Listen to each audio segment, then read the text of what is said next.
नमस्कार, मी अर्चना आरते। आज मी तुम्हाला दाखवते खिमा आणि खिमाबरोबर आपण काय खातो? पाव। तर खिमा पाव करूया। गॅस सुरू करूया, तेल घेऊया आणि आता ह्याच्यामध्ये आपण घेऊया खडा मसाला, तमालपत्र, दालचिनी, लवंग आणि काळी मिरी। आता ह्याच्यामध्ये बारीक चिरलेला कांदा आणि बारीक चिरलेला टोमॅटो, कोथिंबीर, आलं लसूण पेस्ट, त्यानंतर गरम मसाला, मिक्स मसाला, नेहमीचा साठवणीतला मसाला आणि मीठ चवीप्रमाणे आणि थोडंसं कांदा आणि टोमॅटो मऊ होऊन द्यायचे।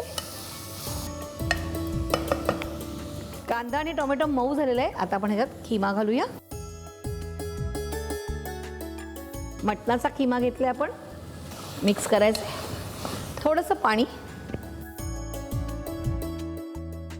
व्यवस्थित मिक्स करून घ्यायचे आणि आता ह्याला आपण झाकण लावूया आणि 4 ते 5 शिट्या येऊन द्यायचे, तोपर्यंत वाट बघायची। कुकर झालेलं आहे आणि थंड पण झालेलं आहे। आता मी हे उघडते। आता आपण प्लेटिंग करूया, आवडीचा विषय। खिमा मस्त छान झालेला आहे।